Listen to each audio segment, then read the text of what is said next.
परीक्षित जी का जन्म महाभारत के युद्ध के अंत समय में हुआ। परीक्षित जी के पिता श्री अभिमन्यु जी हैं। अभिमन्यु पांडव के पुत्र हैं। अब इनका जन्म किस प्रकार से हुआ यह बताते हैं। भागवत जी की भूमिका महाभारत से व्यास जी लेते हैं। महाभारत का युद्ध समाप्ति की ओर है, लेकिन दुर्योधन मरा नहीं है। भीम के गदा प्रहार से दुर्योधन के उरुदंड टूट चुके हैं और वो अपने प्राण की रक्षा करने के लिए भीम के डर से एक सरोवर में जाकर के छिप कर बैठ गया। लेकिन दुष्टों का स्वभाव बड़ा विचित्र होता है महाराज। हाँ, कहते हैं दुष्ट अपना सर्वनाश करके भी अपने विचार को नहीं बदल सकता। अपना विनाश करके भी दुर्योधन की मानसिकता बदली नहीं। 100 भाई मारे गए पर दुर्योधन की बुद्धि में बिल्कुल बदलाव नहीं आया, क्योंकि ये दुष्टता, ईर्ष्या, जलन, ये सब जो दुर्गुण है ना, बड़े मुश्किल से छूटते हैं। हाँ।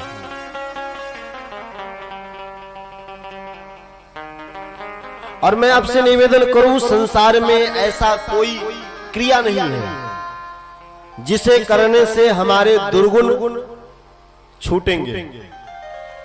अन्यथा भाव मन में मत बिठाइएगा।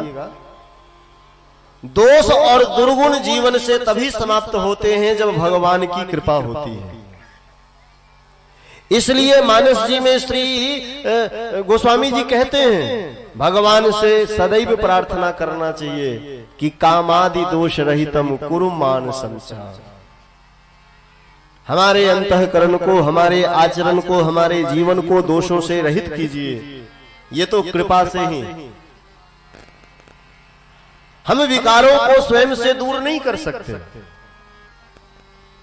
इसके लिए हमें भगवान की कृपा प्राप्त करनी होगी। तो दुष्ट स्वभाव का दुर्योधन तो शुरू से था। सब कुछ विनाश हो गया, फिर भी दुर्योधन की दुष्टता गई नहीं। कहते हैं दुर्योधन से मिलने अश्वत्थामा पहुंचे हैं। रात्रि का समय है। अश्वत्थामा ने दुर्योधन से कहा, मित्र, तुम्हारी हार तुम्हारे गलती के कारण हुई है। तुमने जिन जिन लोगों को सेनापति बनाया वे सब मन से तो पांडवों की तरफ थे, शरीर से तुम्हारी ओर से लड़ रहे थे। और देखो, सेनापति यदि मन से विरोधी पार्टी से मिला हो तो जीतना मुश्किल है। इसलिए तुम्हारी हार हुई। तुमने भीष्म पितामह को सेनापति बनाया और पितामह भीष्म मन ही मन पांडवों की विजय चाहते थे। तुमने मेरे पिता द्रोणाचार्य को सेनापति बनाया, तो मेरे पिताजी भी सर्वाधिक प्रेम अपने प्रिय शिष्य अर्जुन से करते थे। यदि तुमने मुझे सेनापति बना दिया होता तो तुम्हारी जीत कब की हो चुकी होती। दुर्योधन दर्द से तड़पते हुए बोला, तो अभी मैं मरा थोड़ी हूं। आओ भाई, मेरे समीप आओ, मैं तुम्हारा अभी तिलक करता हूं। हस्तिनापुर के सेनापति पद मैं आज से तुम्हें देता हूं। ऐसा कहते हुए दुर्योधन ने अश्वत्थामा के मस्तक पर रक्त से तिलक कर दिया। श्री व्यास जी कहते हैं, देखिए ये कैसी विडंबना है। अश्वत्थामा ब्राह्मण है, दुर्योधन क्षत्रिय है। अच्छा देखिए, क्षत्रिय के सर पर ब्राह्मण का हाथ हो तो क्षत्रियों का विकास होता है, और कोई क्षत्रिय ही यदि ब्राह्मण के सर पर हाथ रख दे तो ब्राह्मण का क्या होगा वो तो पता नहीं, लेकिन उस क्षत्रिय का विनाश जरूर हो जाएगा। बोलिए बांके बिहारी लाल की। क्योंकि ब्राह्मण श्रेष्ठ है, पूज्य है, उनके सर पर हाथ रखने का अधिकार किसी का नहीं है। संत वैष्णवों के सर पर हाथ रखने का अधिकार किसी का नहीं है। आदर पूर्वक श्रद्धा पूर्वक आप तिलक बंधन करें तो ठीक है, लेकिन अभिमान से ऐसे कहते हैं जिस समय दुर्योधन ने अश्वत्थामा को तिलक किया, उसी समय दुर्योधन के जीवन के उल्टी गिनती शुरू हो गई। ब्राह्मण का अपराध हो गया। हाँ?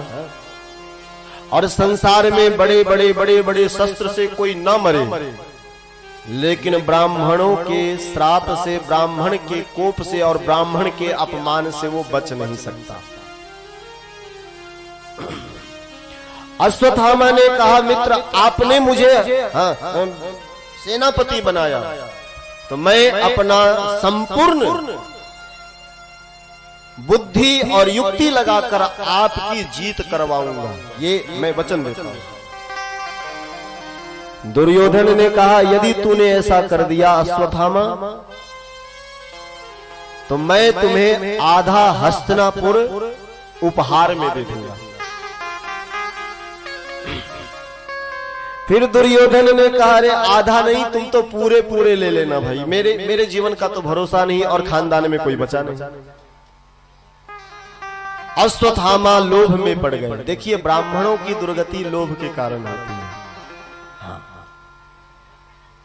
इसलिए ब्राह्मण विप्र इन्हें संतोषी होना चाहिए।